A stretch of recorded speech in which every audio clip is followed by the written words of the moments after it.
see how it goes as well, so. This was $5,000 extra we allocated towards that, so. An additional $5,000 to Additional, so. It was good. And they spent 3,300. Something like that, yeah. Which is amazing. Mostly positive comments come back. Mostly. Governor Merde? So this is where the confusion comes in my mind with the minute allocations. These numbers fluctuate without a clear understanding of why they've been reduced by $16,000. Should there not be an explanation why these are fluctuating? I think the admin allocations just make it confusing, because everything else you can understand what a telephone is and a contracted service and a uniform is, but admin allocation, does it mean that somebody's working less, or someone's doing fewer photocopies, or someone's doing, like, how is it explained? If I can maybe just do an overall of the admin allocation, I think I outlined it in the back section, but anyways, what happens each year is I provide both department heads with a summary of their staff allocation, percentage allocation from the previous year, and say, is this the same as what you predict for 2013 that your staff is going to allocate their time to? And this area is one that we've had a reduction in. It went from, it dropped a whole percentage point. So that will drop the expense to that department. So basically, I think it was probably primarily more so in my department, where we've been able to make efficiencies through software and electronic integration and stuff like that. So some of our time has diminished there. So those types of things reflect when we do our time allocations for staff. It all comes out to an average, and this is one area where it has dropped, where that being said, it may shift over to another area where we're concentrating more time on. So that's how the expenses and revenues are allocated to the administration. So I can just follow up, so it's just very, it's very subjective, it's an estimate, it's just projected, it's kind of based on guesses. It's the actual not dollar value is included in budget. here. The actual dollar values are shown here for the administration expenses and revenues. That's the generals. But for the time allocation is determined by the department heads on where their staff are spending their time based on the business units that are established. I guess it's the guessing element that really gives me the heebie-jeebies, because it changes the bottom line numbers a lot, and that's really hard for us, because that changes the whole. It ultimately changes our bottom line expense numbers, like what are our tax levies and things like that. It does fluctuate between business units, but the bottom line doesn't change. Like if I'm spending more time in parking ticket area versus the water department, that's where that shift would be, depending on what we have coming forward in the 2013 year, is where I'm going to spend my time allocations. So that will shift every year. I guess it's a good way of doing it. Cost and job allocation. It's not a guesstimation of what we should spend or what we do. No, it's not. Staff. It is a guess. No, staff. We don't know exactly how much time we spend on everything, right? So we're saying probably 60% Staff. of that time that person's going somewhere. Staff track their time on when they're working on each part of their duties. If they're working on planning, the staff is trying to plan. If they're working on bylaw control, it's their staff is tracks and how much of their day goes towards each of those items. It's something that staff Do you track all follows. of your time? It's more, we don't track hour for hour, but if I could, there's a sheet that Janet sends us, and basically she'll say, last year, this is how your time was allocated, is it the same? Say, for example, Jackie, she's relatively simple, 41.5% to building, 41.5% to planning, and the rest is scattered to smaller numbers for her to account for the time she works the counter.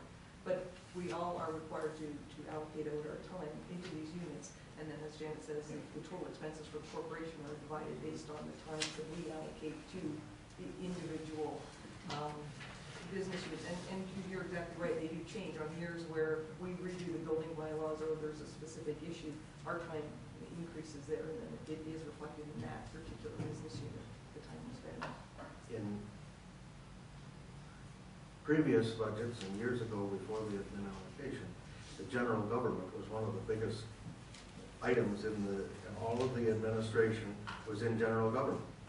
So you had no idea of knowing whether the beach and the time that's spent looking after the beach from all the different departments whether the parking revenues were covering all the expenses on the beach, including the general government, that portion of it. So this is allocating those expenses, and it's a real truer accounting of what each business unit is costing. Councillor Underwood. Yeah, the police came in last week and they were talking about DARS, which is daily activity report, which is basically the people accounting their hours per day. This is the same idea when we look at administration allocation, because they change from time to time.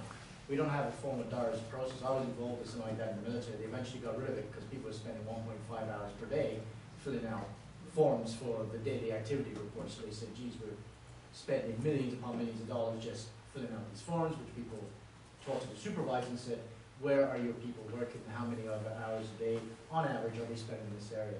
So every year they do that. It gives you a very good idea to be able to estimate how much you're going to be spending in the following year. It's the only way we have to go. Is what we did this year is our best guess for next year, and that's what we're trying to do. And I think it's reasonable.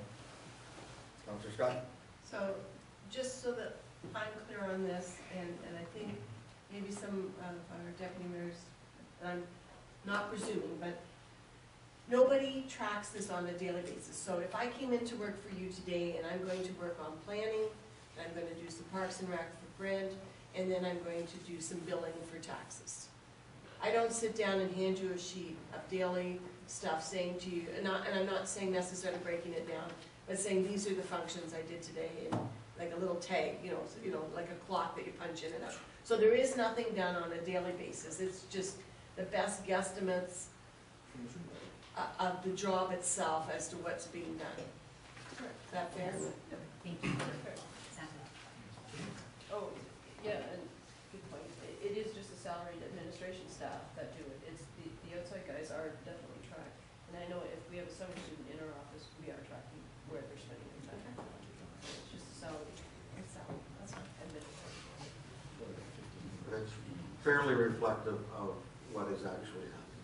Well, it's reviewed every year. It's And reviewed. I mean, that's what a budget is. It's an estimate. What we know now. Well, that's fine. Okay. Any questions on that one to change anything? No. Okay. $85,000 over there. On to the next section, fire services. We've added money to the reserves that is in this from each of the departments. Fire board has set that, and they've been asked to move the, look at the expenditures of the trucks, future years. Mr. Mayor Davis Day.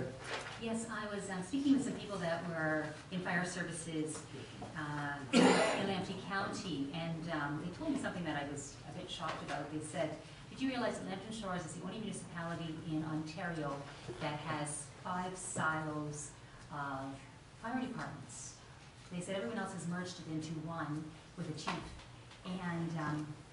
And they said, I was a bit shocked. It seemed to be common knowledge that we were the only one that had 5 silos. And they felt that, I mean, obviously their opinion, I don't know because I'm not on the fire board, but that there was duplication waste and other things that were happening as a result of not having a single fire chief. So I know that the fire marshal is coming in February, and we'll have to talk with him about that. But when I see the escalation of the figures, obviously a lot of it has to do with the fire truck, and it's been spread over each one of the budgets I see for the transfer to reserves for that. But I think that it definitely is an area that we're going to have to look at a little more seriously and do some belt tightening, I think, to do it more efficiently. I believe it would be the reverse of belt tightening. If you're hiring a full-time chief for the 5 departments, you're going to hire a full-time chief.